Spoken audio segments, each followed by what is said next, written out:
This is the Danger Close podcast, Beyond the Books with me, Jack Carr.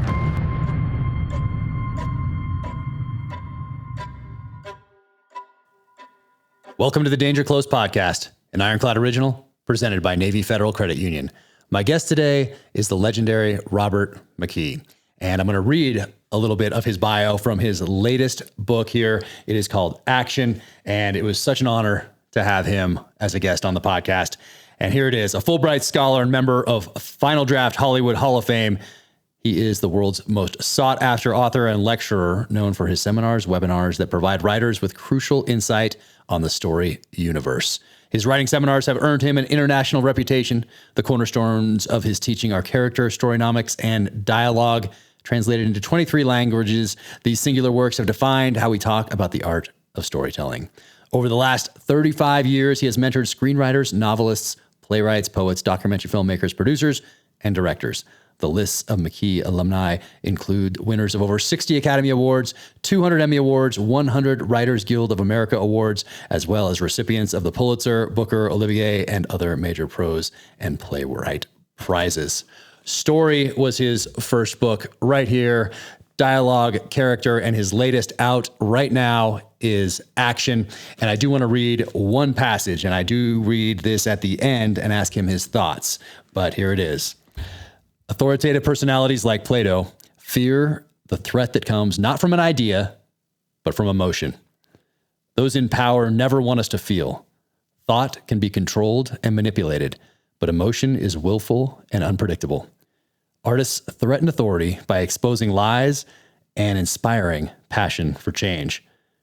This is why when tyrants seize power, their firing squads aim at the heart of the writer. Now, without further ado, Robert McKee. Robert, thank you so much for doing this. How are you? Thank you for so much for having me. I'm dandy. How are you? I'm doing fantastic. More so because I am talking to you, and this is such an honor. And I'm going to try my very best not to turn this into a personal seminar for me and my writing and possible future screenwriting. So I'm going to try my best. But I have so many questions, and I know I'm not going to get to all of them. I've done quite a few podcasts, but I've never written down so many questions for any of my guests. Really? Wow.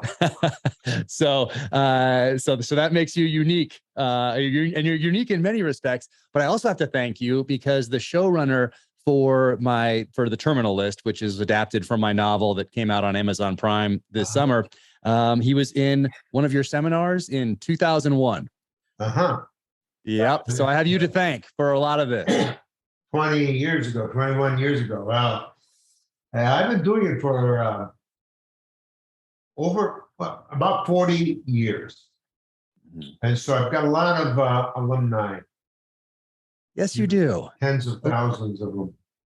A lot of very prominent ones as well who have won awards, Academy Awards, Emmys, everything out there. I mean, it's incredible the influence that you have had on screenwriting, on writers, novelists, actors, everyone in the business. It's there's no one else out there that has had such an impact. And thank you for doing that. Thank you for this journey that you shared and through all these seminars and these amazing books and all of that, because there is a whole generation coming up that don't even probably know how much you've influenced them. It's like the people that say that are authors that say, Hemingway is not an influence. Well, guess what? He was an influence on someone who was an influence on you, type of a thing. Exactly. That's all I care. None of that matters to me. All that I really care about is that the quality of the storytelling in the world stays at the highest possible level, if not higher. And it's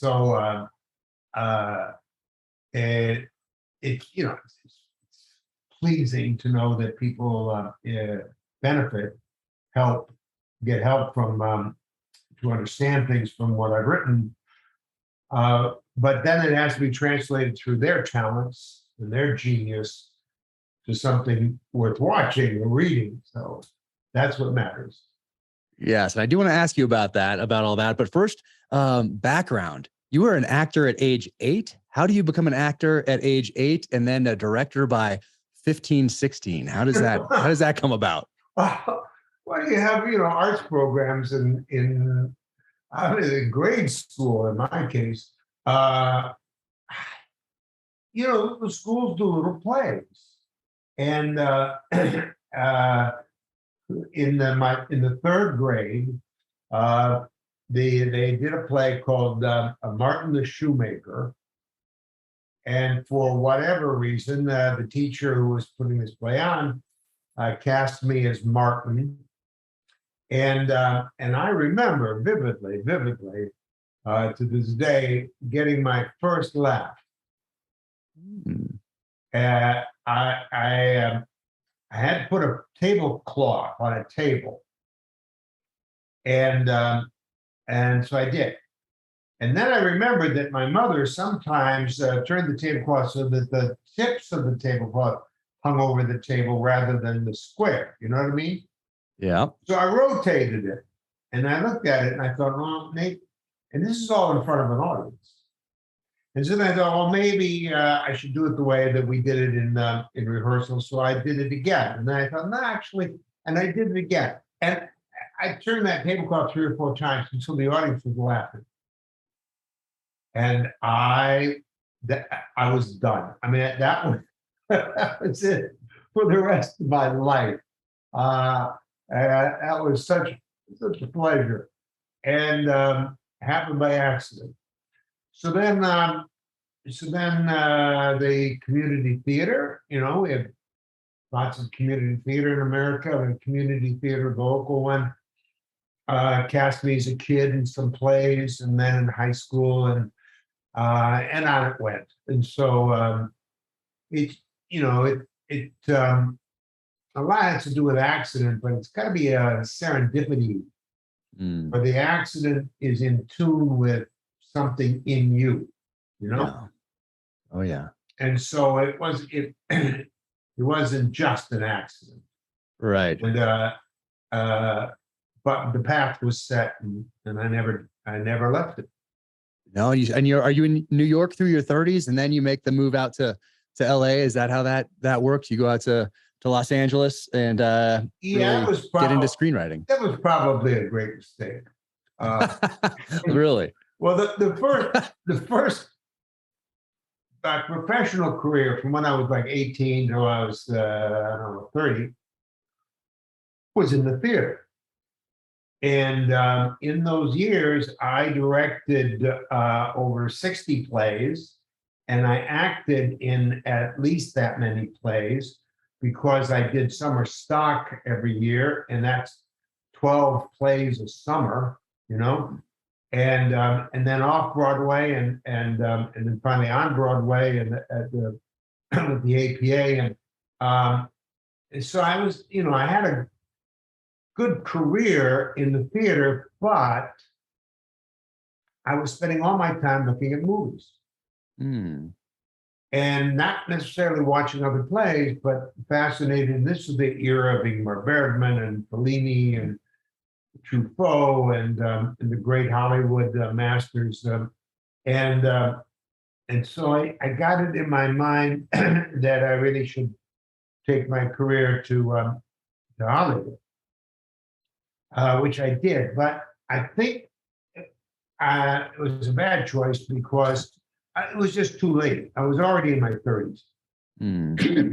If I had gone out there in my 20s, right out of college, but I didn't. And what I should have done was gone out there as a young guy and apprenticed myself to a director. Learned it from the inside out. But at any rate, I wrote a lot of. I have a nice page on IMDb Pro. I wrote a lot of stuff that was made, and but it really wasn't what I wanted. And then again, by accident, I got invited to give lectures. Yeah. And that really was the big turning point, because a lecture is a performance, but it also is it uses your mind to prepare it and to give it. Uses your mind in a way that I found more deeply satisfying than when I was writing television shows and films, and it was what I was born to do. Yeah. What year was that first invite to go down? It was a film school that asked you to come in on a weekend. Is that how it worked? No. I was teaching part-time just to make a buck at USC Film School. Excuse me. And a place called Sherwood Oaks Experimental College, which was a nascent film school, private film school, heard about me and invited me there. And so I gave these lectures and workshops on Saturday mornings. And then the word spread, and women in film in New York heard about me. And they asked me if I could come to New York and do what I do in LA. And I said no, because I do this on Saturday mornings and I can't go to New York for months. And they said, well, could you do it over a weekend? And I thought, well, I don't know. Can anybody talk that long? And so I said, I'll try. So I went out to New York and I lectured all day Friday, Saturday, Sunday. And fine. And then the phone started ringing. And International Forum brought me to Europe, cities all over America and Canada started calling film agencies in states and wherever. And it just took over my life. Yeah. Yeah, I'll say. And at some point in there, you become a Fulbright scholar. And is there an international component? You go overseas for that? Where does that fit into this story? Well, as I said, the phone just kept ringing, and I got all these invitations. And one of them was from New Zealand. Would I come to New Zealand and give my lectures at least twice in Auckland and Wellington? And I said, sure. I said, but I'm expensive.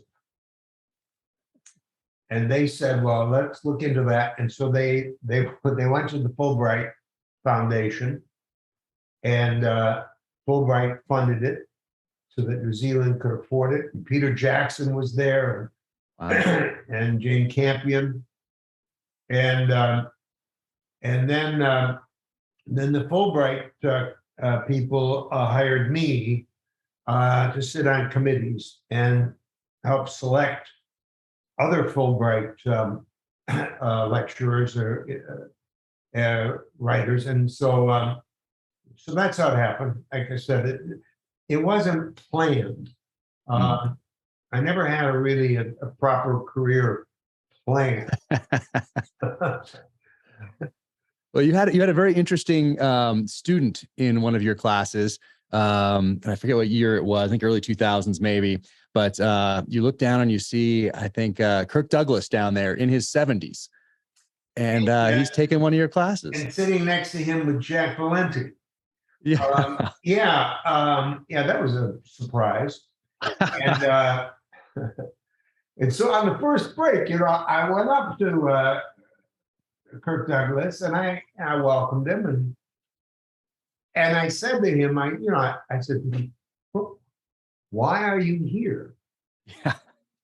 I mean, this is Kirk Douglas, right? Right. And he said, I swear to God, he said, oh, I feel as if I haven't done enough with my life. Yeah. I mean, wow. What had happened is that he, prior to me, he had written his autobiography called The Ragman's Son, about his father. Literally, his father was a ragman. His father was what today, well, then, in fact, people who go through the trash looking for today bottles or cans or whatever. In those days, rags. But thanks to the public school system and being a superb scholar and athlete, he got a scholarship to Cornell and went down to Broadway, and the rest was history, right? And he had written this book, and he done it on his own. The book was a big bestseller. And so he wanted to become at age, in his late 70s, yeah, I guess, early 80s. But anyway, he wanted to become a novelist. And that's why he's in my class. I mean, yeah. And he does it. He does it. Doesn't he write two, I think? And I say that. Kirk Douglas, after writing a best-selling memoir, wants to become a novelist and decides he has to learn something after decades of working in stories all his life. And that just moved me. I thought this is cool. So I gave the lecture that weekend to Mr. Douglas, and he's there taking notes. And the guy, and then he wrote a novel that was again a bestseller. And then he wrote a second novel, and then he had the big stroke. But then I tell you, he went into therapy and rewired his brain. He couldn't talk. He had aphasia, right? Because of the stroke. He went into therapy and rewired his brain so that he could talk and use language. And he wrote a play at age 90. He wrote a play called Before I Forget, a one-man show that he performed for months in LA. Yeah. I mean, what? Amazing. That's incredible. Fantastic guy. Fantastic guy. I mean, it points to the importance of one, humility, and two, being a lifelong student of your craft. When I was in the SEAL teams, I was in the military. I was always a student of warfare, always learning, always adapting, always reading everything I possibly could on terrorism and insurgencies and counterinsurgencies and all those sorts of things. And always a student of this as well throughout my whole life. My mom was a librarian, so I grew up with this love of reading and books. And I've been reading these my whole life. She introduced me to Joseph Campbell at age, early high school, I guess, freshman, when Joseph Campbell does those interviews with Bill Moyers called The Power of Myth in 1988. My mom, we watched it on PBS in 1988. Wow. Yep. So she's a librarian. And so then I found out about Hero with a Thousand Faces, and I read that. And of course, at that age, I'm enthralled with the influence it has on George Lucas and Star Wars. But what I didn't realize that by watching those interviews that Bill Moyers did with Joseph Campbell, and then the book, which I remember being almost a coffee table book that came out of those interviews called The Power of Myth, but obviously reading Hero with a Thousand Faces, then I applied that to everything that I read or watched on television or on screen. And also what I didn't realize back then was that all the thrillers that I was reading during those days by guys like Nelson DeMille and David Morrell and AJ Quinnell and JC Pollock and Mark Olden and Stephen Hunter, they were really giving me an education in the art of storytelling that I was now filtering through what I had learned from Joseph Campbell's teachings. And so I was really building this foundation that allowed me to do what I'm doing today. But the point of all that was that to have Kirk Douglas sitting there, obviously he is a student of his craft. The grand point is that people who really put something into the world of value tend to be people who study their whole life through. Mm-hmm. The notion that you can go to school, learn what you need to know to graduate, and that is enough for you to then pursue the rest of your achievements in life and your career is nonsense. especially in a world like ours, where information and ideas are pouring out of the world through the internet. And so that lazy people who don't really want to pursue their, who don't want to, the Irish have an expression that you build a palace of the mind.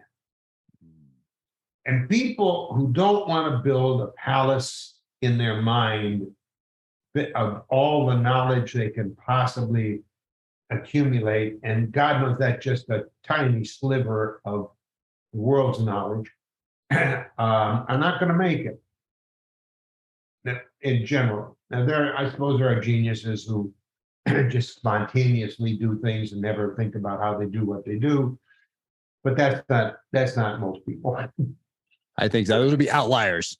I met William Goldman. He was a student of mine, and we chatted with him over lunch many times and talked about the process. Mm-hmm. And he is one of the greatest screenwriters Hollywood ever produced, maybe the greatest writer of dialogue Hollywood's ever seen.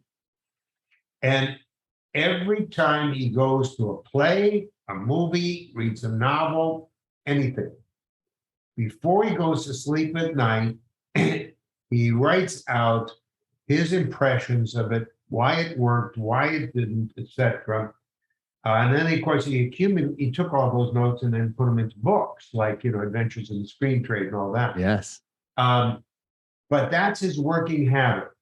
Never, ever watch anything, read anything that you don't think about, and not just muse, but write it down. And that's a working writer. That's I'm sure William Goldman is certainly not alone in that. That's the good habits of any working writer. No, I love that. I'm going to start writing those down. I've been doing that just my whole life, but not writing all those things down. But now I'm going to start. And in story right here, obviously, this book has had a huge impact on, and will continue to have a huge impact on generations of storytellers. But right here, part one, I was really interested with the quote that you used to start this off in part one. And it says, "Stories are equipment for living." Kenneth Burke. Yeah. I love that. That's a quote from Kenneth Burke. He jumped off the page when I read it. And so it's stuck with me. And of course, he's absolutely right. Stories are equipment for living in the sense that they, in many senses, first of all, they civilize you. Uncivilized people tend to be people who don't read, who don't enjoy stories for whatever reason, or just don't do it out of habit or whatever the reason. As a result, they really don't understand. All they have is to reference life as their own life, and they're confused naturally. If all you have to understand life is your own life, you're going to be very tiny inside and confused. But stories tell us what it is to be a human being. Under pressure, what do other human beings do? What kind of choices do they make? What kind of reactions from their world do they get? How do they cope with that? And you see models of experience that makes you able to live your life more successfully. On one hand, that it equips you to live, but on the other hand, it also broadens you.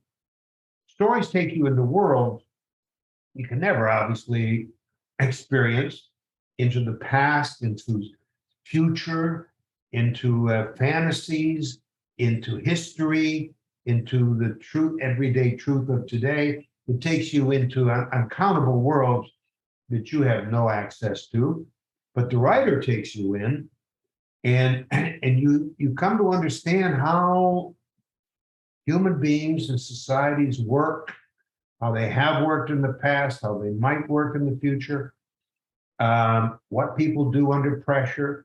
And so it civilizes you. And without stories, human beings would be, back into to an animal state. I mean, we can be certain that human beings have been telling each other stories. Nobody knows, but I'm guessing hundreds of thousands of years. I don't think people say tens of thousands. I think it's hundreds of thousands. I'll bet you, if we could know, we'll never know.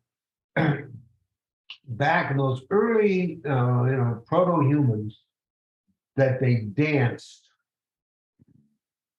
that they got up around the fire, because they could make fires by then.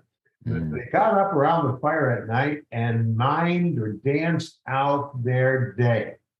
This is what happened to me. And that they entertained each other, and that I'll bet you before they could, I don't know how would I know, but before they could talk, certainly long, tens of thousands of years before they could write, they could dance and chant and whatever. But I think human beings have been telling each other stories ever since they were bipedal. So it's in our nature. It is, and I think about that as I write, being the recipient of all those years of evolution. And maybe I want to ask you about this too. Maybe de-evolution in some sense for some films and out today. But some of those original stories, when we did have language, when we were miming these things out, a lot of them were passing along lessons to that next generation, to those other people, stories of the hunt, stories of warfare, passing along these lessons so that their children wouldn't have to learn the same lessons in blood. The tribe could continue to survive by passing these things along through stories that could be remembered and passed down. So I do think about that, and I do use fire I put fire in my novels very deliberately for me, not deliberately for the reader, but to harken back to those early days, because there's something in us. There's something in our DNA where storytelling is just natural. I think those first lessons were not moral lessons. Those first lessons were, if you do this, this is what's going to happen to you. Right. This is agreed. Those first lessons were lessons of survival. Agreed. There's no morality in survival. Right? It's either it's kill or be killed. Yep. And if you do this, this will get you killed. And so those first lessons were, in that sense, not lessons of a schooling kind, right, but lessons of survival. Exactly. And causal. If you do this, this is the effect. If this happens to you, this is the reaction. And they're teaching each other, educating each other on the cause and effect of things. So that they can understand how the world worked, how animals did this, how if you make a fire, here's whatever, the causal connections of things, so that they could survive. Yeah. And I wrote the book we're going to talk about today. Right here. On action. Yep. At the beginning of the book, I point out that the stories of life and death, stories of survival, are the oldest stories ever written, and that the action genre is the first genre. Probably acted out around the fire in song and dance. Yep. No, and I love that, of course, as a thriller author myself. But here you write in the author's note, the action genre enacts the master metaphor for humanity's never-ending struggle of life versus death. Action sends a self-sacrificing hero against a self-obsessed villain in a story-long fight to thwart malevolence and rescue a hapless victim. These characters, hero, villain, victim, represent three opposing drives within every human being: the will to triumph, the impulse to destroy, and the hope to survive. Yeah. Man, Yeah. amazing. Yeah. When you get to the heart of things, like, the will to triumph, the impulse to destroy, the hope to survive. When you get to those absolute rock bottom essentials, it takes your breath away. You go through the day, churning as we do in our lives, running to the store, getting this, that, one thing or another, trying to get the work done, trying to keep up with your family, your friends, whatever it is, all of that constant activity. Mm-hmm. But when you pause to bring it all down to what it is essential, that it doesn't trivialize these things, but it puts them in perspective, certainly. Which is very important for life in general, putting things in relative terms. Yeah, so it helps you not get upset about trivialities. Mm-hmm. Yes. Okay. So they didn't return my email. So it just keeps you balanced. Yes. No. Agreed. Agreed. Yeah. And I've heard you say that that writing and writers are essential to an honorable life as individuals and as a society. And I've heard you make impassioned pleas to writers to be brave, write their truth. What do you mean by that? Write your truth, and what is truth in story? Well, that's a subject for a big discussion and a lot of people. Got to take the seminar. If anybody wants to know the answer, they need to take the seminar. Excuse me. I differentiate between fact and truth. Fact is what happens, right? And science and journalism and all the various ways in which we, investigate the surfaces of life tells us what happens. If you pour this into that, it changes its color and whatever. If you vote for a certain kind of politician, this is the whatever. Certain facts. Mm-hmm. But what people often don't understand is that fact is not the truth. Fact is just fact. And fact is relative to point of view. And they aren't hard and fast. They happen. There's a certain base, but then they get interpreted. And so somebody will say, well, if you vote a certain way, you get a certain party in power, and that'll be a disaster for society. Others say, no, if you put that party in power, that'll be the success of society, right? And so they have, and then they say, look what happened. And they go back and they talk about the facts, but there's a prejudice. And so facts are slippery indeed, because they happen, but they're interpretable. Fine. So that's fact. And as I said, it's elusive often. Truth is deeper than that. Truth is how and why what happens. Truth is causality. And so when people argue about the facts, you can get to the truth by focusing on, well, you think that fact had X in result, right? But let's go deeper underneath that and see how it happened, why it happened, and what it caused in the world when it did happen.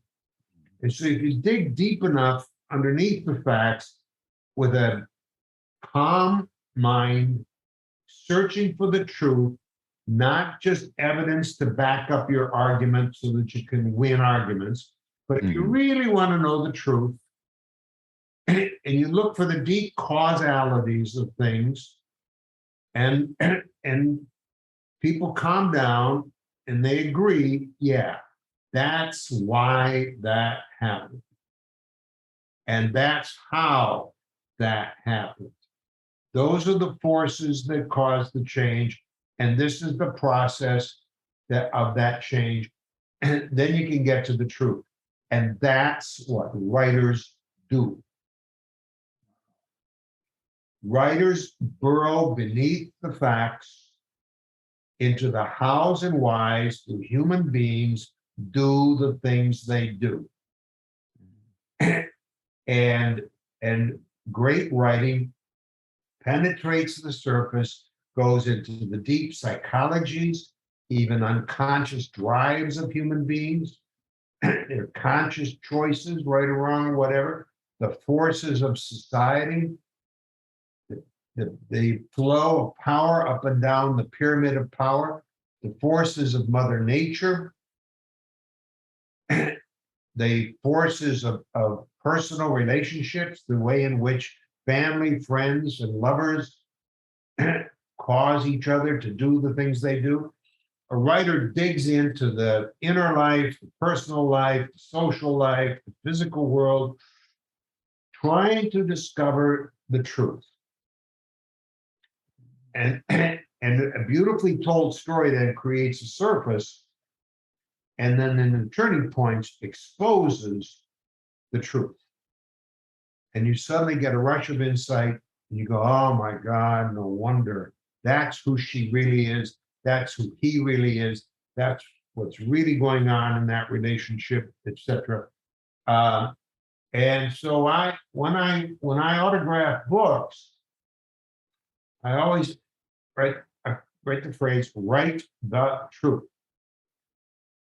hoping that the writer that I'm signing that book understands the difference between fact and truth, and pursues truth in their writing, knowing, of course, that again, there's point of view. And so my sense of how and why may be very different than your sense of how and why.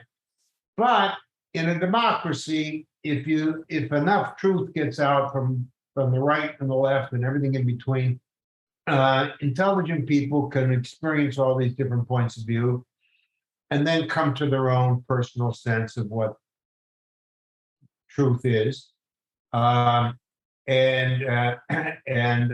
use it, as we say, to equip their life, to live a better life. So, so truth is the hows and whys of things, and that is the subject matter of all fine writing. Wow, amazing. And people that are watching or listening to us right now are coming to the conclusion that these are more than just books about how to write a screenplay. There is so much wisdom in these books. Story was your first one. Action is the latest one. Here is dialogue. Here is character right here. These are like the master's degree courses after you read story. But there's a lot more in these than just, and they obviously writers, screenwriters, these are mandatory, but there's a lot more in here. Well, and, there has to be, because you can't write. Story is a metaphor for life, right? The story says life is like this. It's a metaphor for life, right? All right. But you can't teach story without referencing the source of it all, which is life. That'd be like trying to teach music without referencing the source of it all, sound. You can't teach painting without referencing the source of it, line and color and shape, right? The stuff and substance of painting and sound, and the 12-note scale and chords. One has the stuff and substance of music. And so the stuff and substance of story is life. And so it's not that my books are philosophical in any sense. I try not to be philosophical. I try to say, look, this is what human beings are. This is what society is. This is how people make choices. This is how they take action. This is the consequences when they do, right? So I try to just dig into the stuff of living that you're going to take and use as the material for the content of the work of art you're going to create. And so that's why my books are written the way they are, because I think it's really important that the writer understand this is not just some sort of formulaic, something to imitate. This is a living form, the way music has a living form, painting has a form, and this is the form of story. And your job is to investigate life and express it in a way no one else has ever seen before. Wow. And this form, it gives you a shape. It doesn't tell you how to write. It just it shows you, that if you throw out all that trivia, this is what's left. Right? This is what's essential. And so I don't want to mislead people into thinking that my books are philosophy. But a book like that I wrote on character is certainly full of psychology. Right. I mean, how can you think to create characters if you don't understand human psychology? The book that I wrote on dialogue is full of insights into language, because how could you write dialogue if you don't understand how language works? And the same as story, how you create a story if you don't understand how life works, on why human beings do the things they do.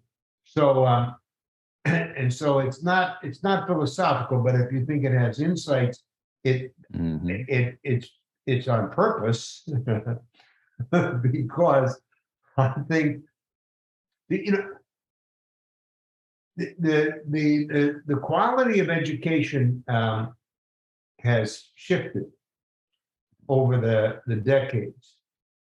And teachers now find it embarrassing, for some reason, to talk about why and how human beings do the things they do. Because that gets all tangled up in the politics of today. And so they teach facts, but they don't teach causalities. And so my sense of things is that one of the reasons my books are useful to people is because it fills a hole in their education. They were not taught this, and in high school, or even the university, and they were taught how to pass exams and fill out, essays and whatnot, but they really weren't taught how and why society and people work the way they do. So I've tried to ground the art forms that I write about in the truth of what human nature and society really are, and so people find it useful. You see, I do not teach how to do anything. I teach what it is. Writing is figuring out how to do it. And this is what a writer has to do. They have to figure out how and why things happen. And they have to figure out how they're going to take these characters, put them in their world, and dramatize their life and tell their story. What they need to understand is what a story is, what dialogue is, what a character is. Then they can go to work. And because it's a big mistake, I think, to think that you understand what story, character, and dialogue are, what those things are, because you've seen the movies. Right. Because you read books. to think that because you've experienced stories, you understand what all of these things are. And that if you think like that, then what do you do? You copy other writers. People who have not taken the effort to study it, to understand it at heart. How do they know? When you're writing, how do you know from the top to bottom of a page whether or not it works? The way so many writers think, what works or what doesn't, is to compare what they've written to what other writers have written. And if it sounds like what other writers have written, I guess it works. Well, I don't teach that. I mean, I get full of plenty of examples. What I teach is this is how beats build a scene. And that's it, the essence of it. And then you have to take your understanding of how the human action reaction, changing charge of the values in the scene, build a scene. You understand how a scene works at the heart of it, moment by moment. Then you don't have to copy other people. Then you're free to create something only you would write.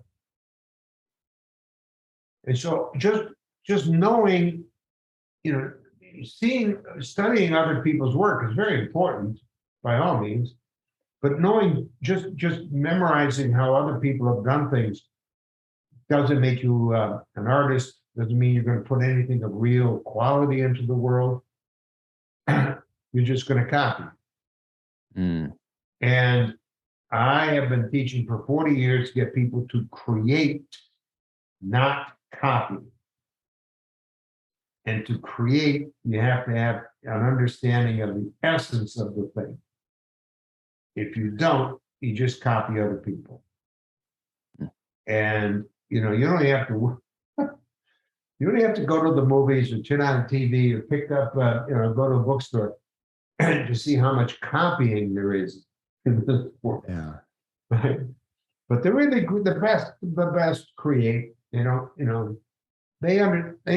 how to communicate. They understand what their reader and their audience expects, hopes for.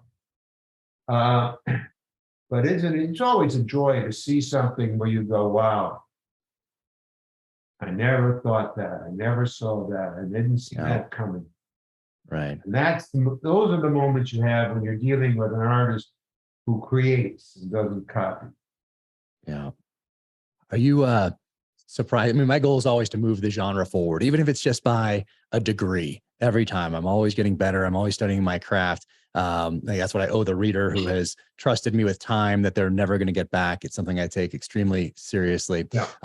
But are you surprised at how many people maybe show up for your seminars or that you talk to, or whose screenplays you may read or advise on, that have not studied the history of their craft, not studied the history of the genre? So in my terms, who has not studied the history of the genre in which they're writing?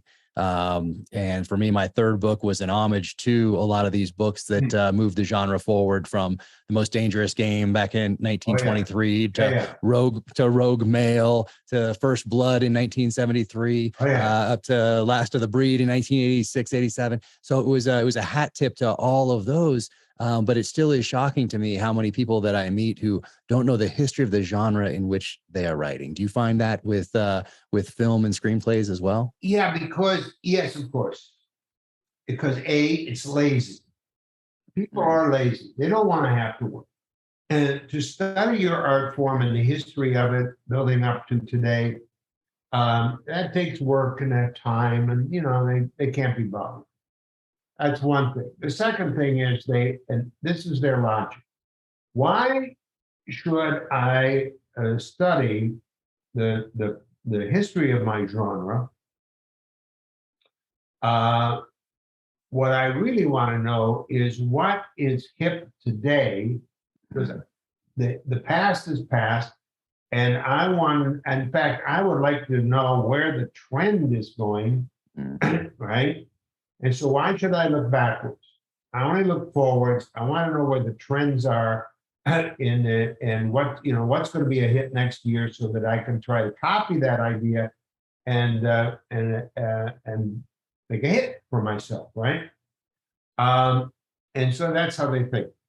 And what they don't understand is, first of all, if all you pay attention to is what's hip today, you will recycle every cliche that has ever been written. Mm-hmm. I mean, one of the reasons we go back and study the history of the art form for ourselves, and whatever genre we write in, is we have to know what has been done before, right? Because if we don't, we're just going to recycle cliches, right? And you want to write something that nobody has seen before. But if you don't know the past, you will repeat the past, and you will do everything that everybody's ever done, and your work will fall flat. No one will want it because there's nothing fresh. And so one reason you study the past is not just to really understand the art form, the story form in depth, but just to learn all those terrible cliches. Because a cliche, see, the trouble with a cliche is, actually, a cliche is a great idea. That's a wonderful idea that somebody had 60 years ago, 100 years ago. And it was such a good idea that it has been repeated decade after decade after decade, right? Yeah. And until it has worn itself out and everybody is sick and tired of that cliche, right? And so if you don't know the history of your art form, if you don't study the history of the genre, then you will just, repeat all those cliches, and people will throw your work on the floor going, I've seen it before. Mm-hmm. Seen it before. And they would just, and so the only way to create something they haven't seen before is to know what they've seen before. Mm-hmm. So that you don't do that. Yeah. That you do something fresh and new. And so, yeah, the answer to the question is yes. I know people who don't know their history, and that's why they recycle cliches. And that's why I go to, when I'm working with a writer, I go through it and I check it off, seen this is cliche, cliche, cliche. And then the poor writer sits there and says, well, what am I left with? And I said, well, your own creativity and your own imagination. I mean, there's a certain form, like in action, in the action genre, the core event is the hero at the mercy of the villain. That is essential to the form. Now, how does the hero find himself at the mercy of the villain? How does the hero, from a position of complete helplessness, turn the tables on the villain and come out on top? That's what you have to create. And if you know the action genre, you've gone back and seen hero at the mercy of the villain 100 times, and you've seen all the way writers have done it well, like in a great Die Hard, brilliant classic. Yes. Which you used as an example in here. And then you see all the cliches and all the tricks and all the Deus Ex buddy, Deus Ex accident, Deus Ex whatever it is, all the ways in which people have tried to escape the hardest scene of all to write. And you're armed then as a writer with that knowledge.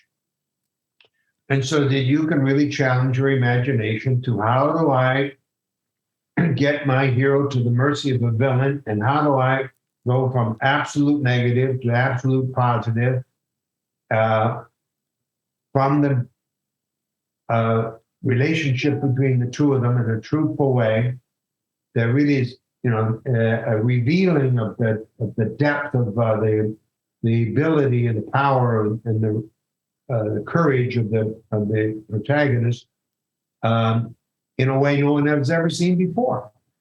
If you want to write action,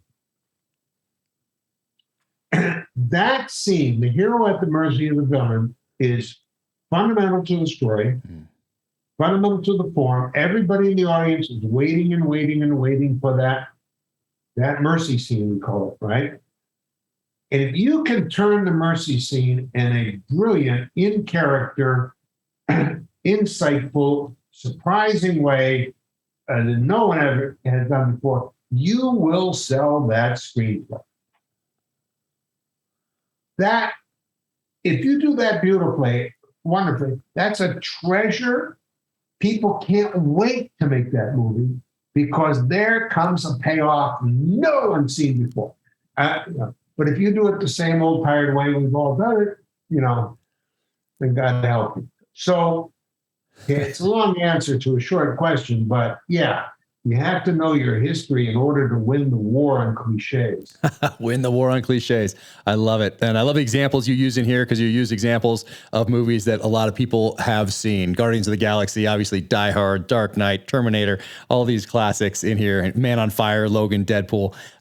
It's just fantastic. But what we were just talking about right there, I took on that challenge in my last book because I wanted to write a sniper-centric novel of violent resolutions. That was kind of my guiding theme. And then what emerged from that was actually a theme of forgiveness that wove its way through, that was not expected at the outset, but what emerged as I was getting to know these characters through dialogue. But when you're writing a sniper-centric novel, what usually happens in movies and books is that you have two snipers across from one another in buildings or on the sides of mountains, and they're looking for one another. And at the last second, one will see someone a split second before and fire, and the bullet will go through the scope into the other guy. So it's been done over and over and over again. So I had to figure out how to write a sniper-centric novel with my background as a sniper in the SEAL teams. And this was the fifth novel in my series, and how to do that in a fresh way. And so that was the challenge I took on, and that was fun and exciting. But I thought of it because, as you were talking there, doing something in a way that is different was at the forefront of my mind as I was trying to figure out that scene where you have the hero and the villain together, and you think one has the drop on the other, that mercy scene, and then you flip it around. Well, you've got me hooked. All right. All right. I don't want you to give away your novel, but if you solved it in a really bright, insightful way, or satisfying way, I can't wait to read it. Oh, thank you. Well, hopefully we'll be making into a show here one of these days. We'll see. We got season 1 in the can, and we'll see what happens with season 2. But when I was talking earlier about there being more to these than just, they're not how-to, obviously, but more than just for writers, more than just for screenwriters. There are so many life lessons in here. Well, I don't write for screenwriters exclusively anymore. Story, which I wrote, 25 years ago, was for screenwriters. But since then, the books that I've written on dialogue, character, and so forth, and action, are multi-media.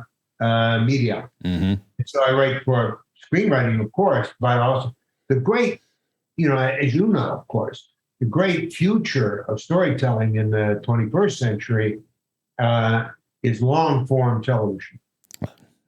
So I write for movies, but long-form television and novels, okay? And in character and dialogue, I write for playwrights as well.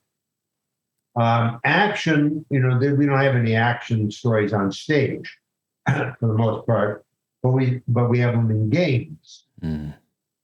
So I write for people who create games and long-form television and film, and so I've always wanted to write for all writers. And the first book happened to be about screenwriting because that's what was that was the most exciting subject 25 years ago. Everybody wanted to be the great American screenwriter. But since then, people want to be the great American showrunner in television, or the great American game creator. And of course, the desire to write novels, that's always with us and always will be. It's foundational to everything. And then, of course, the theater. And so now all of my books are for anybody who tells a story in whatever medium. Yeah, no, and it's so valuable. The showrunner for this show, David DiGilio, who I mentioned earlier, who took my novel and turned it into an 8-part series here starring Chris Pratt on Amazon Prime. They were so great to me. Usually, and you know this better than I do, they kind of sideline the author of a novel because they don't want them on set saying, "You ruined my vision." But from the first day, December of 2019 was the first conversation I had with David DiGilio. Chris Pratt wanted me involved with the whole process. So did Antoine Fuqua, the director. So we all got together, and he involved me in the process from that first pilot episode. And really, I was just a sponge. I was just learning and just giving some advice here and there on some technical aspects as it pertains to the military and modern warfare. But to be through that all the way through the writer's room, then see those scripts continue to evolve after the writer's room disbands and they go off to other projects, to have Max Adams, who's a former Army Ranger and a big fan of all of your work, there the whole time as well, to keep it grounded in reality, and to just see that those scripts evolve, and then how they evolve on the day of shooting even, or how what an actor brings to a character that you didn't anticipate when you're in a nice air-conditioned room writing the screenplay, and how that affects episodes 4, 5, 6, 7, 8. So I got to see all of that, then post-production and edits, and then into the premiere and marketing, advertising, the whole thing. So I always feel extremely fortunate to have been involved in all that. But the showrunner, that and this golden age of television, and I'm not sure where that really starts, or it's certainly evolved over the last few years, but from Sopranos to Game of Thrones and everything in between, from The Wire and everything else that has been done in television. Where do you see that headed, or what is your experience with that over the last 20 years? Oh, well, first of all, what you were reflecting on, that attitude, we don't want the writer, send the writer on vacation. We don't want the writer around. That's the movies. Yep. Okay. Because films are run by directors. Mm-hmm. And they don't want the writer interfering with their vision. Okay. Well, that's movies. Mm-hmm. That's not television. Got it. Okay. And in television, they know they are writers, most of those showrunners, mm-hmm. Right? They are, in fact, themselves writers. And they know they need content, they need material, they need ideas, they need characters, they need scenes, and they're hungry for that. And so long form is all about the writing, not the directing. Mm. And so your experience with your showrunner is common in television. Where they need the content, they need the material, and so they want the writer on the inside. Where do I see it going? I think it's fantastic. Because when you think about it, a feature film of 110 minutes, mm-hmm. let's say, is actually a miniature. It's not much time. Right. That's why in the feature film, there's that expression, the 3-dimensional character. Mm. Because in 2 hours, 3 dimensions for just one character, the principal character, is all you have time to dramatize. Mm. Because a dimension is a contradiction, right? I mean, he's kind to certain people. He's cruel to other people. He's smart in certain circumstances and really stupid at other times. And on it goes, right? Mm-hmm. Dimension is a contradiction, and it has to be a consistent contradiction. And so it takes time to dramatize that this character is not who she seems to be. She has contradictions. She's right. And 3 of those, 3 dynamic contradictions consistently dramatized in behaviors of the characters. If you can get 3 good dimensions into a principal character in a film, you've done a lot. Uh-huh. Right? And three dimensions is a complex character, no mistake. Well, if you're that's for 2 hours. Well, what do you do if you have 50 episodes, 60 episodes, 100 episodes, like some, right? Or even 10 episodes, 8 episodes. Now, 3 dimensions is not enough. Mm-hmm. Because what keeps people watching a series? 2 things. Revelations of character. Week after week, they're discovering new dimensionalities in the characters. Discovering these are not who they seem to be. And as this pressure builds on them, they do this instead of that, and you reveal who they really are, their complexities. And so the revelation of character, episode by episode, fascinates, and change. The characters arcing, the characters changing. What was inside that we couldn't see, now that we know who they are, that who they are is going to undergo change, and they are not going to be the same person at the end of the series they were at the beginning. Mm-hmm. So revelation and change fascinates. If the characters are not being revealed, if it's the same character week after week after week, if they're not changing, if they're just a block of cement, you're not changing, we turn it off. So if you're going to hold their interest for 10 hours or more, you need multi-dimensional. 3 dimensions is not enough. Mm. You'll exhaust 3 dimensions in the first 2-3 episodes. And so you need many more complex characters. They have to have more dimensions, and you have to have set up that they're not who they really are, they're not who they seem to be at the beginning as you reveal them, and who they are is not going to stay the same as you change them. Exactly. And that takes time, and to fill those hours, you need multi-dimensional characters.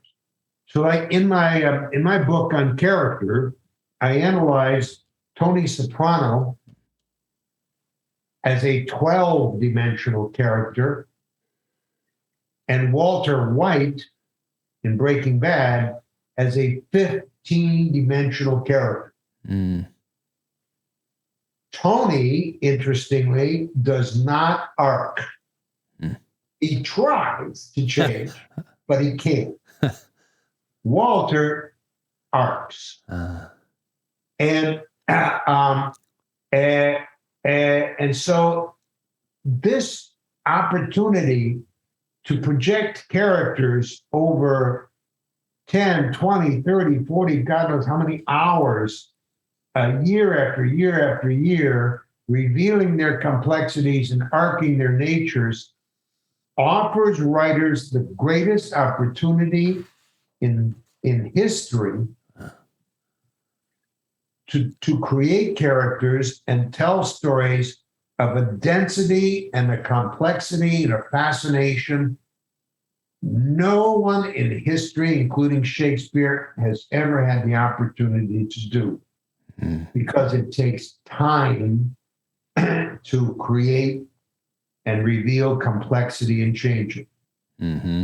And so the time that long-form television gives the writer now offers them an opportunity to create characters and relationships between characters. Yeah.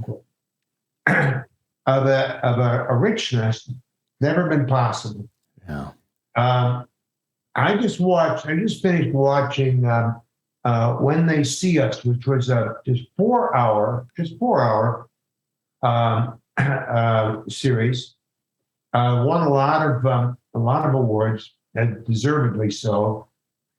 And I watched, superbly written, and I watched them reveal these characters and change these characters in just those 4 hours in ways that were, and there's 5 of them, the Central Park 5.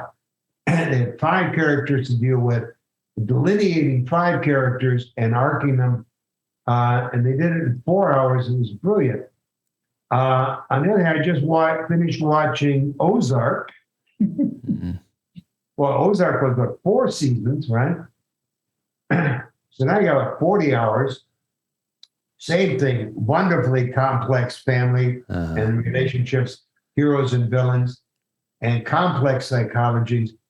And so the time that long form now offers is an opportunity for writers to create stories and characters that are unlike anything we've ever done in the past. And so I think the opportunities in the future are superb. But needless to say, it takes a lot of talent and a lot of genius and a lot of knowledge to create characters of that kind of complexity and pace them out and reveal them over time. And so it won't be easy. But I've seen such wonderful series over the years that it's certainly possible. And great writers and things like Better Call Saul. This is these series are breathtaking. Yeah. And so it's difficult, but it's doable. And now the writer has all has the power, and the writers become producers and directors, and now the storytellers will run things in the world, and so it's the future is fantastic. Oh, well, that fires me up right there. It's I love hearing that as a writer, obviously, who learned so much on this, especially over the last 2-year journey with my first novel. But that's something that I'm cognizant about as I write as well, is that typically in the thriller genre, the character is pretty much the same in most novels, and you pick them up and drop them into the next scenario. And once you save the world from a nuclear disaster, now it's from a bioweapon disaster, and then you pick it up again and drop them in, but it's essentially unchanged. And I was very cognizant of that at the outset, that my character was going to need to evolve, because we're all on a journey in life. That's what something that we all share across, no matter where you were born, what country you live in today, we all share that we're on a journey. We don't know how long we have on our journeys, but we are on a journey together. And so is my character. He's on a journey, and hopefully he's learning from past mistakes, from failures, from successes as well, and then applying that going forward as wisdom. But point being, he's continuing to evolve, just like hopefully all of us are. So I think people connect with that he's on a journey as they are. So I think that stood out to Simon & Schuster and is standing out to readers as well. Well, those are two of the great principles of character writing. People are not who they seem to be. And people are not the same as this year than they were 2 years ago. People change, and people have a surface that is deceptive.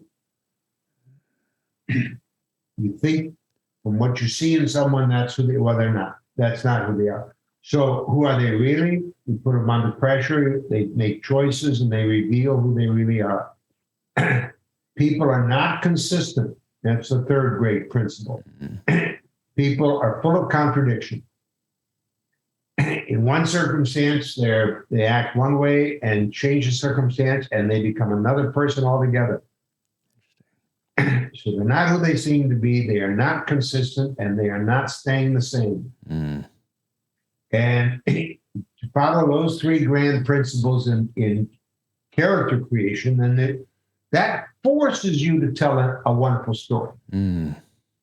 Because if you're going to reveal who they really are, if you're going to change who they really are, and if you're going to make them fascinating because they are not consistent, they are contradictory, you're going to do all those three things, you have to give them a story vehicle that does that.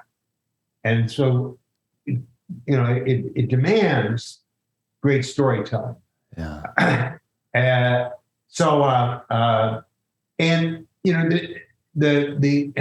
action is my new book. Yep, right here. I wrote in order to you got one. Oh yeah. Yeah. Would you like the cover? That's beautiful. I love how they all work together here. Action, the art of excitement for screen, page, and game. Exactly. No, it's great. I wrote that for action writers. Yeah, I know. It's fantastic.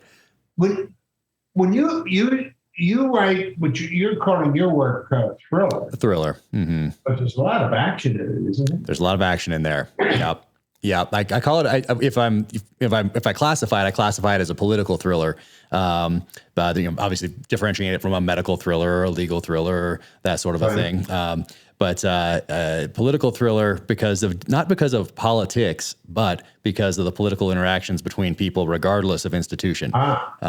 So and there are politics in the book, obviously, because I'm dealing with government entities from the military to law enforcement to intelligence agencies to politicians, and working through all those interconnecting relationships and nefarious conspiracies and that sort of a thing. But it's not because of the politics side of it. It's because of political interactions between people, whether it's in an office or actual politics. But political thriller is but there is a lot of action, that's for sure. Exactly. So you see, as I've shown in my book, action it can be written in its pure form, but the most common techniques today is to merge action with politics, with character somehow, to mix it with a subplot of one kind or another, and to create wonderfully complex stories where action is maybe the heart of it, but it merges and mixes with other genres. And the thriller certainly being one of the most common mixtures of genres, and even some comedy. Mm-hmm. Oh yeah, you have to have a little of that in there. Got to humanize these characters, like Men in Black. And so action is the most popular genre today. Lucky for me. Indeed. and for everybody who has a love of that genre, for people like me, but it is in movies, certainly in films, from Hollywood, it is the dominant genre by far. But it merges with sci-fi and fantasy and other stylistics, and then it can be combined with all these other genres as well, like the thriller, like love stories and so forth. But it is so in demand as a genre today that it's an open door into the business. If you can write action really well and do it in a pure form or merge it with other genres, but it is the in demand.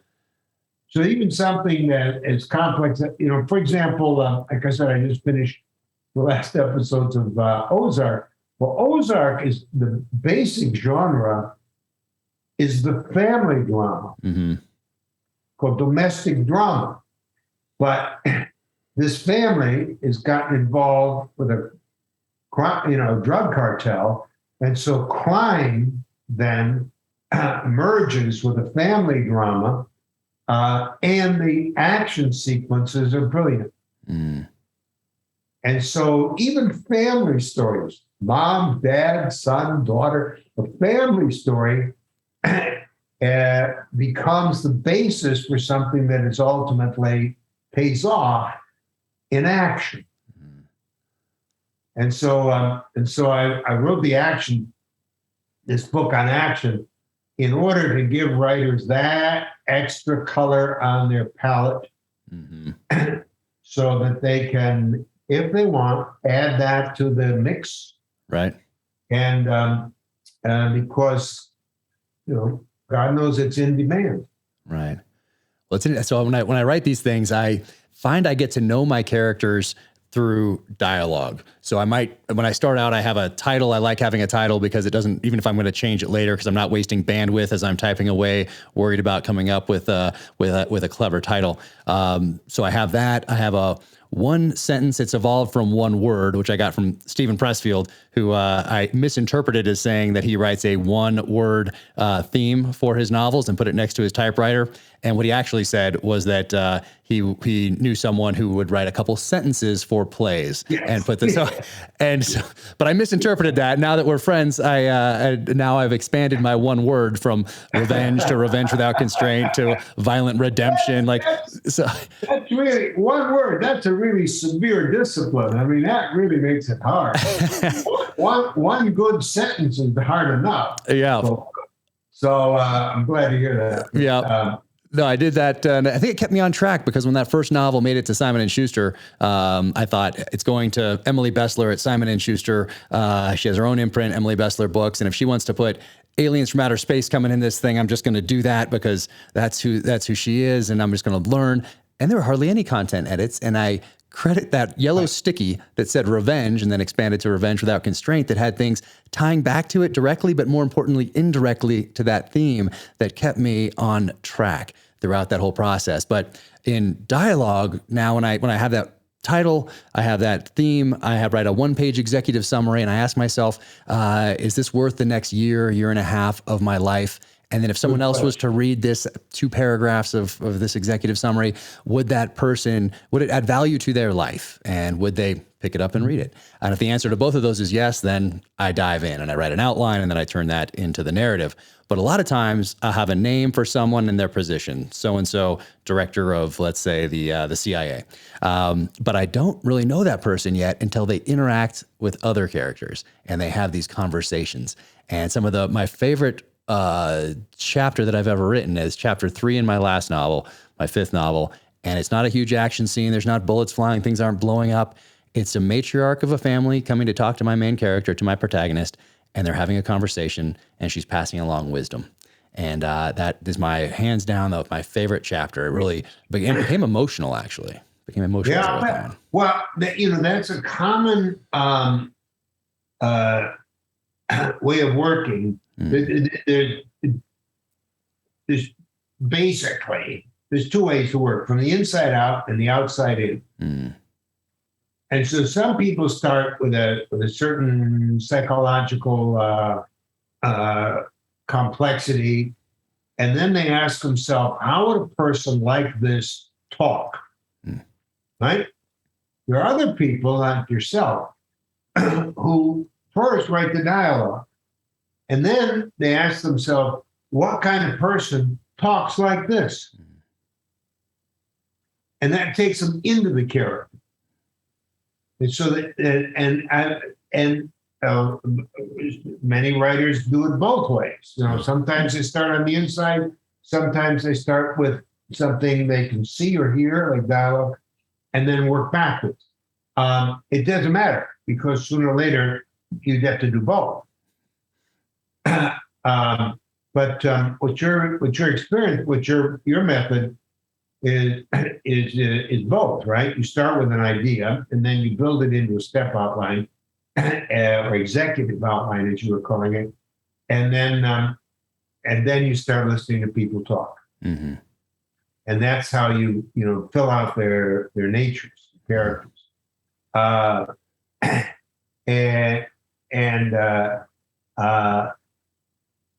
that knowing people out of their voices is a fascinating way to work.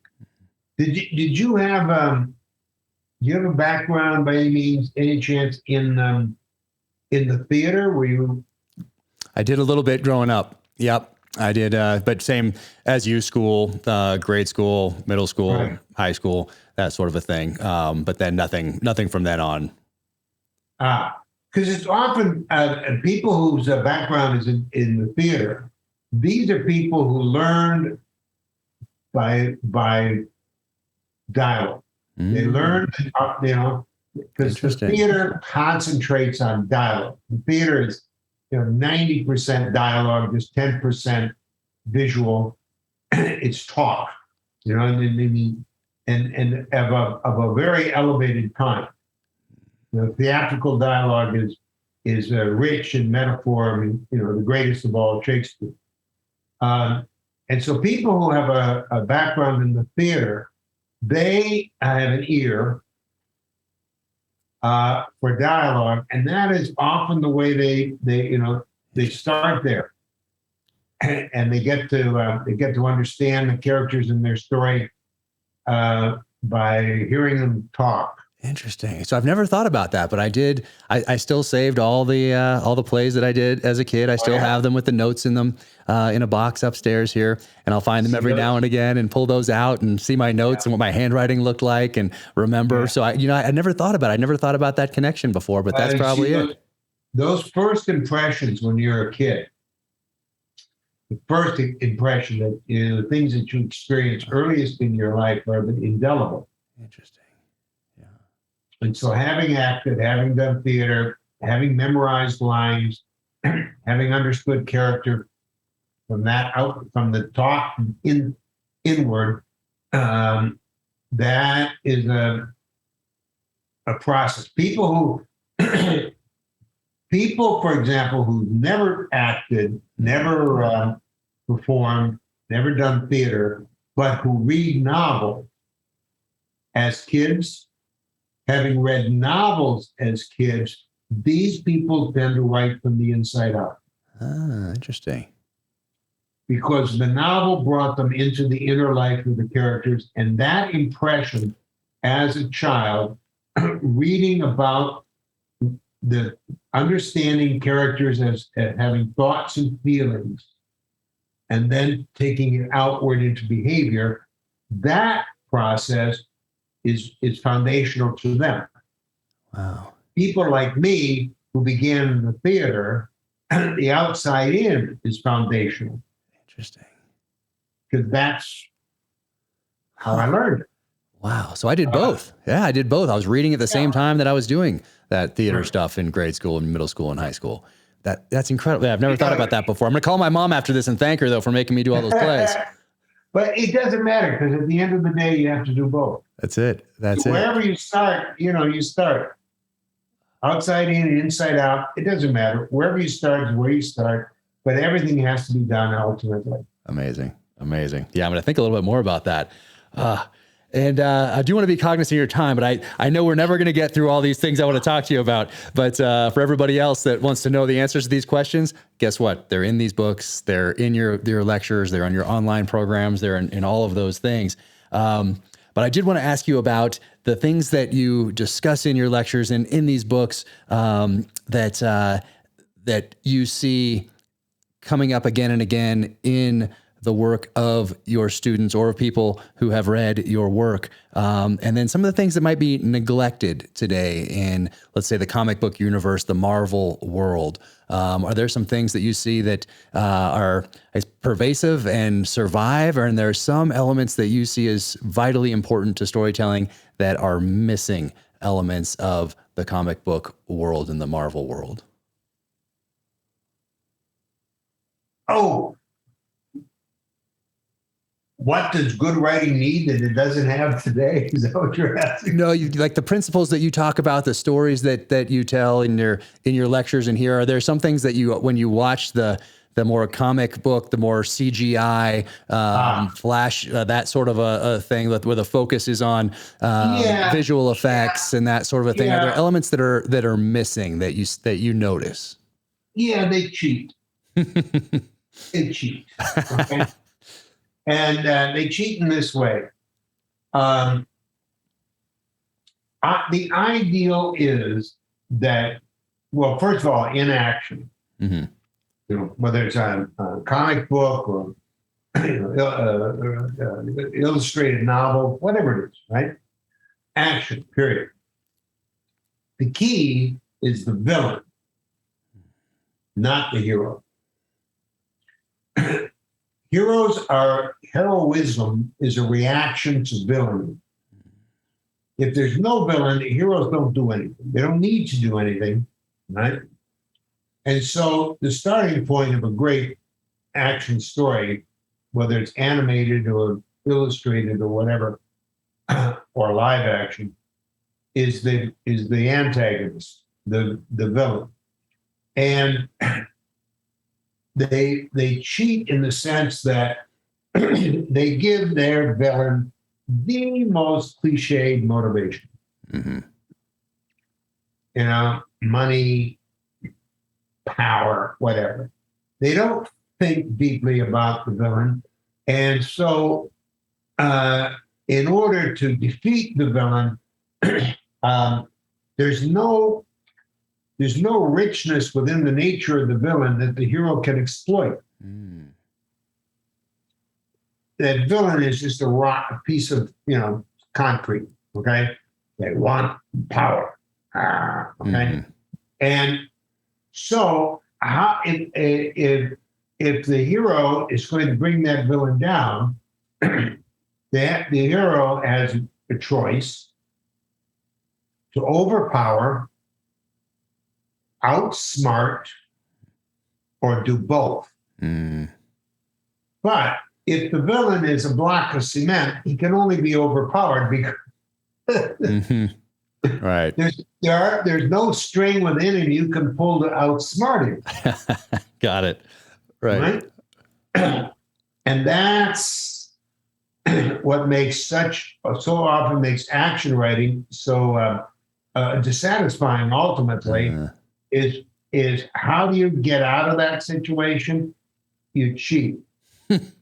You bring in an extraneous force, a piece of bad luck for the villain, a piece of good luck for the hero,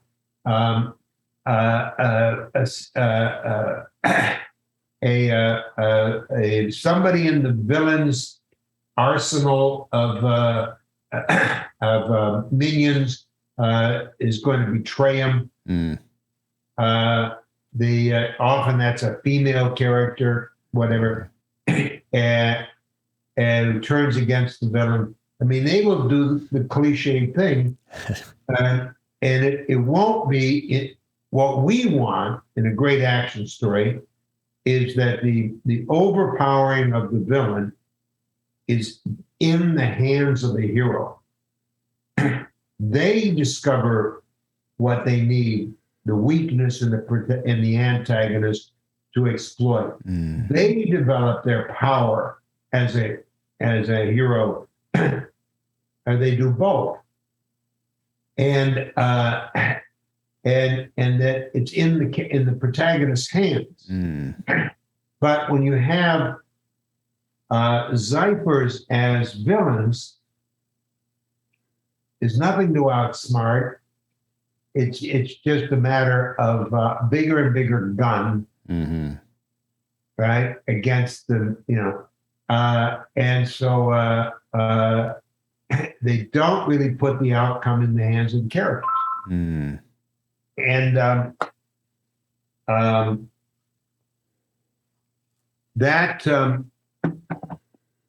that's what I see most often. Yeah. Is I think what happens is that writers get obsessed with their hero, and because that's the character that's, if it gets to be on screen, it's going to have a star playing that character, right? And they neglect the villain or the antagonist, not realizing that the source of real great fascination is in an action story is the antagonist. Mm. The more powerful, the more complex, the more brilliant that character, the hero then has to rise to the occasion and become even more brilliant, even more powerful. But if the villain is a simple, flat, negative force, then the hero never comes to life. Interesting. And so that the great mistake I see in action writing is the neglect of the negative side of the story, the forces of antagonism, and because that's neglected, the hero is boring and not much to work with. Not much to work. I'm going to be thinking about that because I'm writing book 6 right now. So I'm going to be thinking about that, looking at it with that eye when I go back. Yeah, a really great villain. And often, of course, often in modern writing, we combine those two characters. Mm. And so the central character is both villain and hero. Mm. And they're their own worst enemy, in a sense. So playing with that hero, villain, victim triad, combining them, separating them, developing those three with an emphasis. The story can only be as powerful, as compelling as the forces of negation make it. And so developing the negative side of the story in the person of a villain or in the complexity of a hero villain is key to achieving something really wonderful. And that's what I see so often is lacking. Interesting. They haven't really deeply and richly conceived and expressed the negative side. So I urge. Well, that's why I put such emphasis in my action book on the development of the villain or the negative force, however it's done, right, in a pure villain or some combination of a hero villain or complex villains, whatever. Right. But thinking deeply and creatively from the negative side, then the positive side reacts to that. And it then becomes more brilliant. God, love it. I love it. There's a couple more things. I know I'm looking at the time over there, and but I want to. Don't worry about my time. Okay. Oh, good. When you look at something today, in general, are movies becoming too formulaic? Lots of reboots, lots of remakes, those sorts of things. What does that say about the future of storytelling and screenwriting? And does it? Because when I look at it, I think, well, that's an opportunity. That's an opportunity to not do that and to break above the crowd because I'm aware of it. Do you see things becoming too formulaic? And we talked a little bit about it earlier, and I think you can see it in Hollywood. You can see it in publishing as well. When there's something, a big success, and then there's a bunch of other ones, a bunch of covers of books that look like the Woman on the Train type of a thing, and they're trade paperbacks, and now they're all over the airport. And but it happens obviously in Hollywood. You can see it on the screen. But do you notice that? Is that something you think about? Yeah, there's nothing new about this. This has always been like this. This has always been. If you go back, in Shakespeare's time, right? At the end of in the beginning of the 15th, 16th century, theater was so popular in London that there were, I forget the number, but it's something like 40 theaters along the south bank of the Thames, operating every day, and that in that period, on any given day, half the population of London was in the theater. Wow. Okay. Jeez. All right. That's how big it was. Half the population of the city crossed the river to go to the theater, and they would stand, and they were called, the ground ones. People with money had seats, benches. And they copied each other constantly. There were 40 theaters going on, and they were stealing from each other, copying each other, right? Okay. And out of all of that came Shakespeare. So I'm telling you, it's always been like that. Interesting. It in the 19th century was the century of the novel, right? The 20th century was the century of cinema, film. But the 19th century was the century of the novel. And every culture wrote them, not just English, French, German, Italian, Russian, especially, China, every culture wrote novels.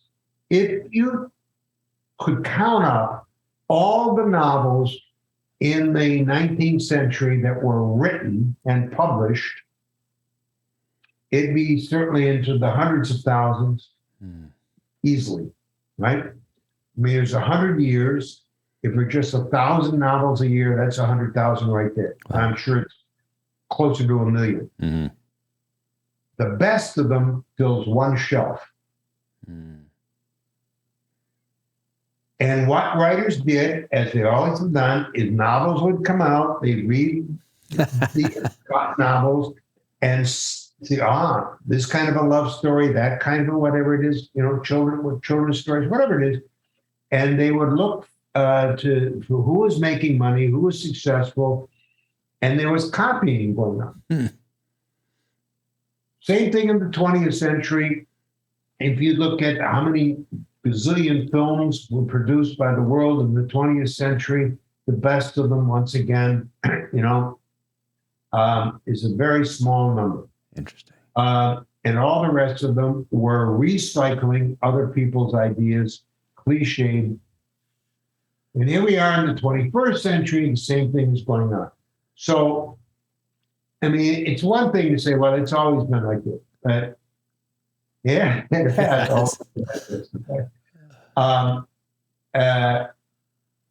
But as far as the movies are concerned, Hollywood is concerned, it's not only that people are copying and recycling. It's that whole genres of storytelling are dying in Hollywood. Love stories, family dramas, and stories of character change, the redemption plot, the disillusionment plot, the character arcing evolution plot, devolution plot, stories of character change. Hollywood never makes these films anymore. And what has happened is that the writing talent, and there's a certain finite number of people in this world who have superb writing talent. The writing talent that was making the movies in the 20th century, in the 21st century, left. And it went over to long form television. And so the best writing in the world is in long form television, not just in America, but in England, in Scandinavia, in Germany, and so forth. The best writing in the world. And now, because of the long form television, gives writers the opportunity to tell great, complex stories, complex characters over time, and the writers have power. In the movies, the director has all the power, creative power. the producer has all the financial power. The actor has even more power than either of those two. And the writer is somewhere down the line. In long form, the writer becomes the producer. And if they want direct, and like in Ozark, they can act. Right? And so people who can write now have great creative opportunity and power in long form television. So one of the reasons the movies have become so redundant and the franchises are so dominant is because the question, who's going to write these things, is getting harder and harder to answer in the movie business, because the writers have left. The talented writers migrated over to long form, where they have power and money. Right? The writer in long form television makes a hell of a lot more money than they would in a movie. And creative freedom. And so that's what's gone wrong with the movie business is the only really important person in the history of the movies is the writer. The only original artist in the making of a film is the writer. Either the original screenwriter or the novelist who created the characters in the story from which the screenwriter is adapted, right? That is the only person that matters. Directing is an interpretive art form. Producing, designing, editing, composing music, costuming, production design, those are interpretive art forms. They are interpreting the work of the writer. And Hollywood has just, that's always been the truth, but they've always pretended it wasn't the truth. Because it's the director who spends the money. And the actors that people trust, and so they go to films because of the cast. But now the coin has flipped, and so Hollywood is desperate for writing talent, and the budgets are enormous now because they think that spectacle, special effects, certainly is, it's a value. It's wonderful when you see something really beautifully done on screen, whatever. That's what matters. And so they're neglecting the writing again. But anyway, that doesn't mean it's hopeless. It just means that if you want to write a screenplay, and if you can do it really creatively in the action genre, that certainly is the key to the getting established in Hollywood. And so I wrote this action book for those people who love the genre and want to do something really creative in it, and then take it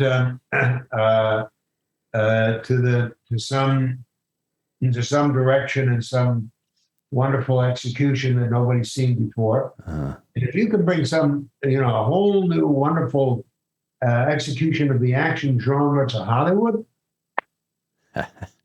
their arms are open, I promise you. Well, I'd love to hear that. I absolutely love to hear that. Honestly, look, nobody wants to necessarily repeat and make the same, repeat the same franchise over and over and over again. You'd like to create a film that would establish a whole new franchise. Yes. And so that takes some genius. And Working so on it. I wrote the action book for those people who feel they have a genius for action, because if they master this art form and do it brilliantly, then Hollywood, as I said, will certainly embrace them. Well, with a couple minutes that we have left, myth is the foundation of story and story structure. Aristotle, what we learned about the hero's journey from Joseph Campbell. What are your thoughts on myth is the foundation of story structure in today's world? Is it something that writers, screenwriters think about?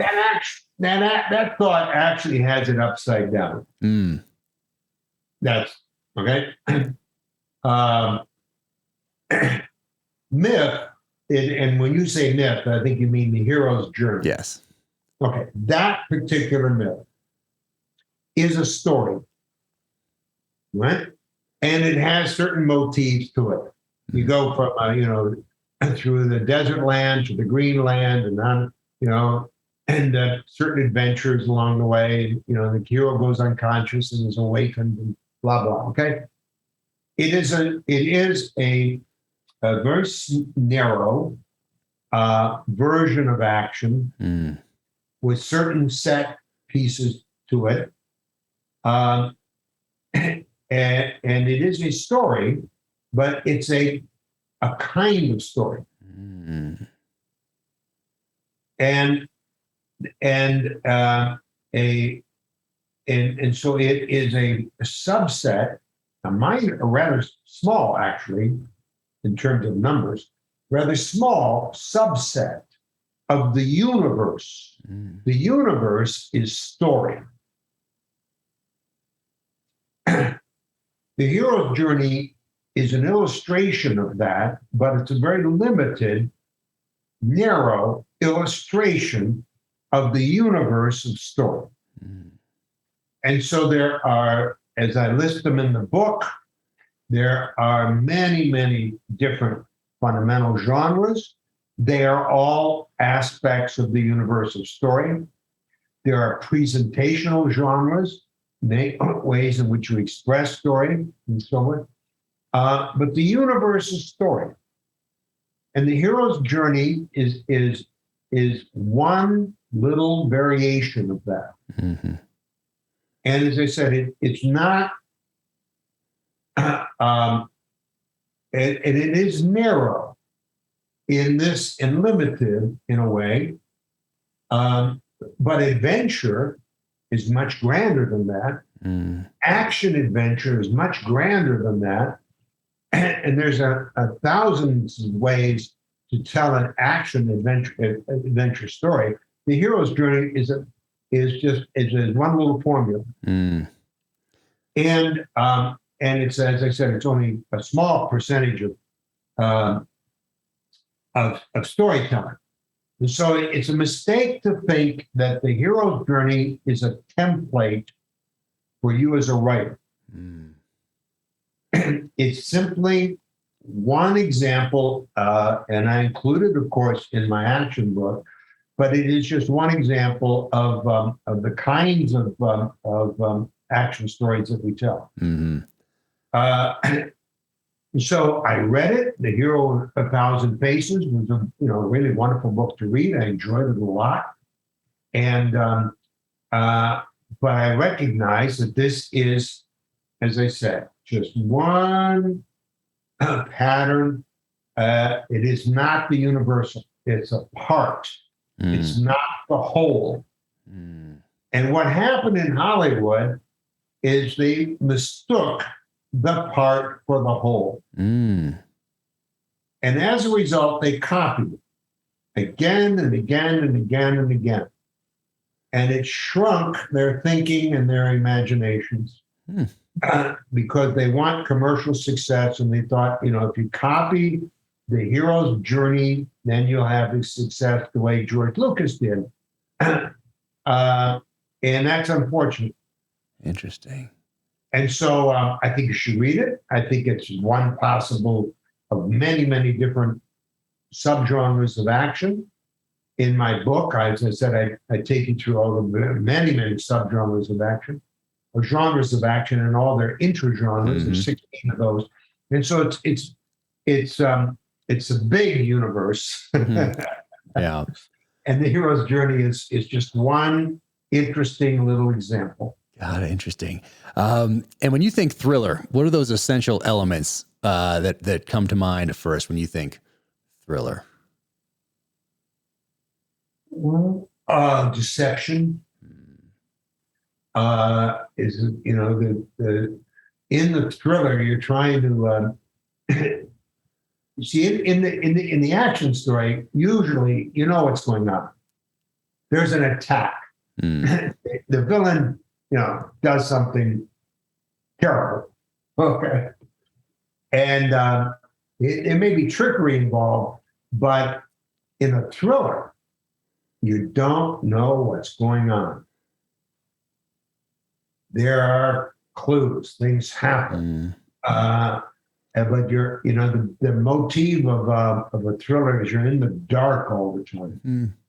You figure out, who do I trust? Who's going to betray me, right? What works and what doesn't? Why are they really doing it? You think they know why they're doing, and there's so much unknown in a thriller that you got to sort through all of that deception. And so thrillers are wonderful, because I love them because they really the hero of a thriller, the protagonist of a thriller, is somebody often who's not heroic. That Hitchcock classic, that Cary Grant is walking through the lobby and somebody calls a name and he raises his hand and the villains think that he's got and he's got to figure out what the hell is going on. Right? Why are these people trying to kill me? The everyman. And so the thriller is a wonderful dark form. And the emphasis then is on tension. Action, the subtitle of action in my book is The Art of Excitement. In the action story, an excitement. And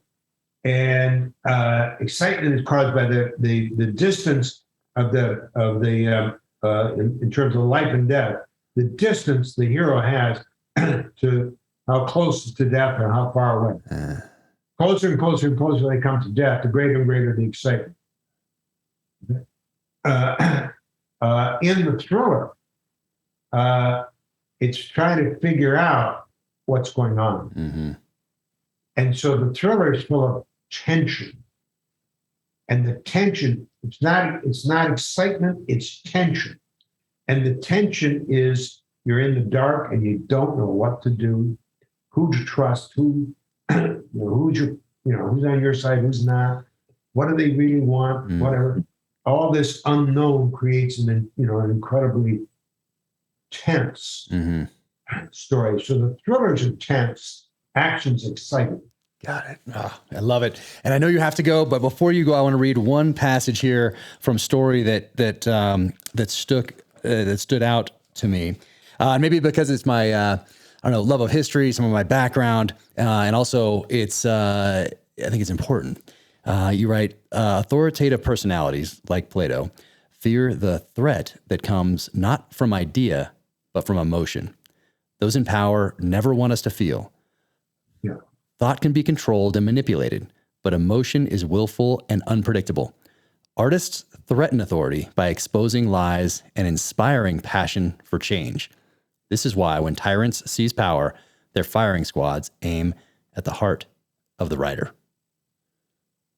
That's powerful. Yeah, you like that. Yeah, well, that's true. I mean, it's, if it moves you, it's because it does. You sense the truth of it. That ideas can be manipulated. I mean, look at the politics of the world we're going through today. The lies, the truth. all that can be manipulated. Ideas can be manipulated. But when people get upset, when people get passionate, then there's real change. And so we tell stories that combine the two. The story is a meaningful emotional experience. It isn't just meaning. It isn't just emotion. It's a meaningful emotional experience. And action stories, the emotion of excitement, combined with the tensions maybe of a thriller and other emotional qualities, but certainly the emotion of excitement. When an idea or a story excites you, that is an experience that you hope for. Not boring, exciting. There it is. And when that happens, it's great. Just great. Well, I want to thank you so much for spending this time. I know how valuable your time is. I've learned so much. I sincerely appreciate it. It's been a distinct honor for me to do this. And congratulations on the new book, Action, on all of this. Thank you for sharing your gift with all of us. You're very kind. Thank you very much. It was a great talk, great questions, great 2 hours. Well, I appreciate that. I appreciate that. Take care. And one last thing before you leave is, do you ever think of legacy with all of this that you have done and all of this that you have contributed, and your students continuing that forward, teaching their students and their apprentices, being mentors to others? Do you ever think in terms of legacy, or are you just hard at work all the time? Yeah, no, I only look forward. I am writing story 2. All right.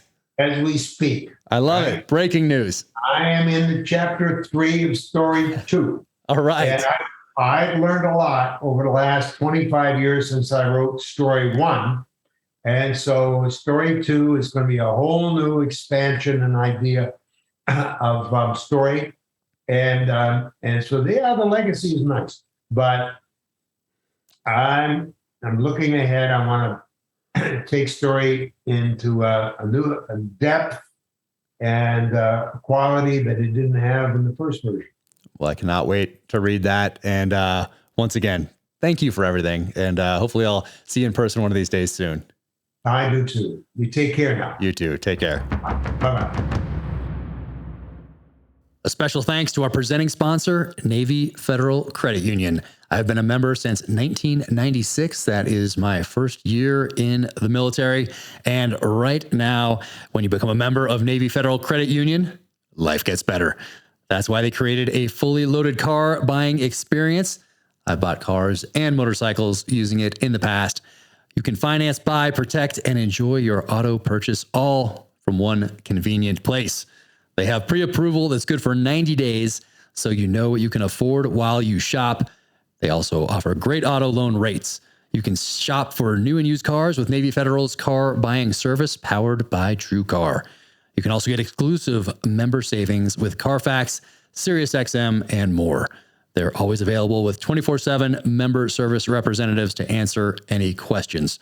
Learn more at NavyFederal.org/car buying. Credit and collateral subject to approval. Navy Federal Credit Union is federally insured by NCUA. Check them out, NavyFederal.org. I want to thank my friends at Black Rifle Coffee for sponsoring the Danger Close podcast. I've been a huge fan for the longest time. Drink Black Rifle Coffee every day. And if you keep your eyes peeled, you will notice that perhaps Chris Pratt is wearing a Black Rifle Coffee t-shirt, not unsimilar to this one, in the Amazon series adaptation of The Terminal List. Now you can go to blackriflecoffee.com/dangerclose and use code DangerClose20 at checkout for 20% off your purchase and your first coffee club order. Black Rifle Coffee, America's coffee. Keep crushing.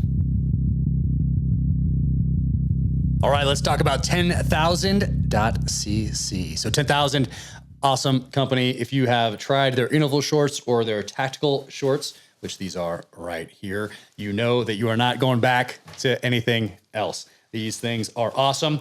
And I got a pair of pants from them recently too. And man, amazing. I've worn a lot of shorts over the years, obviously being a West Coast SEAL at Team 5 when I started out. So that was kind of the thing. But I have worn a lot of shorts, and these ones, hands down, the best. I mean, that's just how it goes. They were tested by over 50 special operations members in their testing phase, so it makes sense that they're awesome. But definitely try these out. Go to 10,000.cc. Follow them on Instagram. Same thing, 10,000.cc on Instagram. But go to the website, check it out. Super easy to order. There's not crazy amount of different options. So, and then there's packages on there as well. I mean, they just do a fantastic job in all that they do. Free shipping, free returns.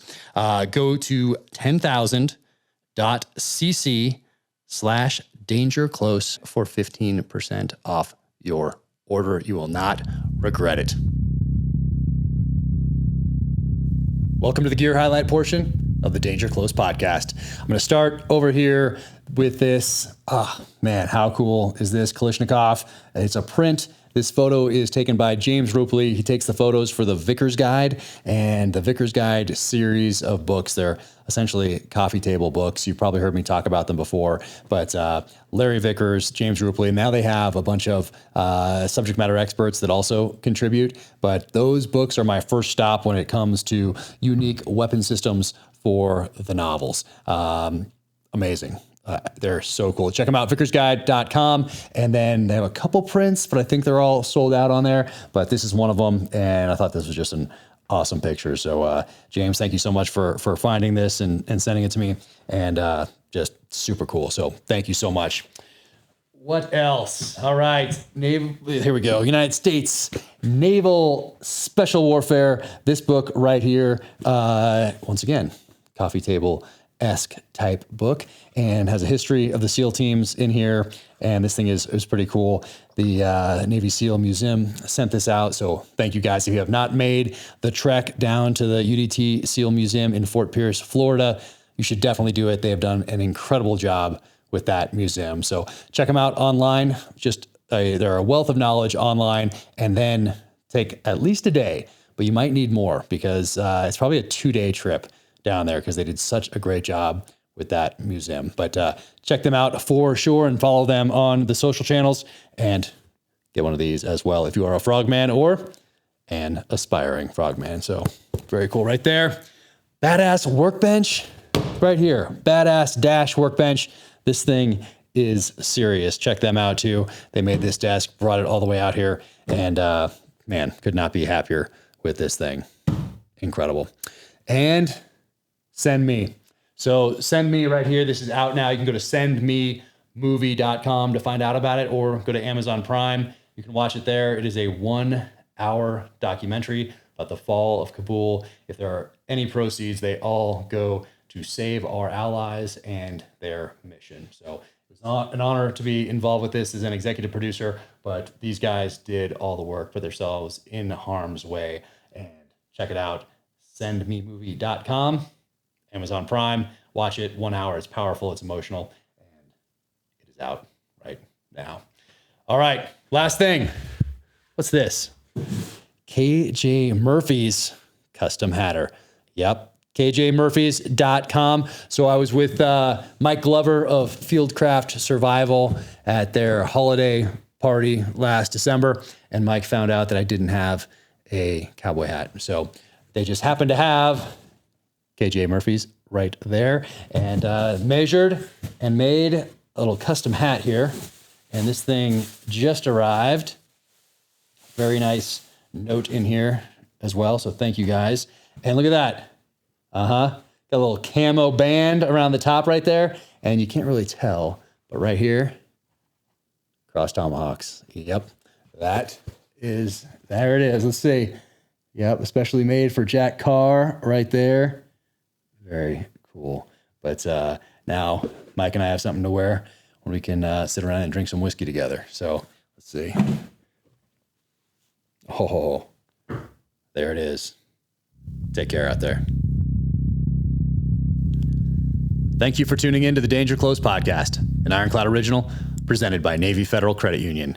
To find out more about Robert McKee, go to mckeestory.com. That's MCKEE story.com. And be sure to pick up his latest book, Action. If you have not read Story, read that. Also Dialogue and Character, but Action is out right now. You can follow me at Jack Carr USA on the social channels, officialjackcarr.com. That is the website. You can sign up for the email there and click on shop for the merchandise. If you enjoyed this conversation, be sure to leave a 5-star rating and review and subscribe wherever you get your podcasts. Until the next time, take care out there. Be safe, stay strong, keep fighting.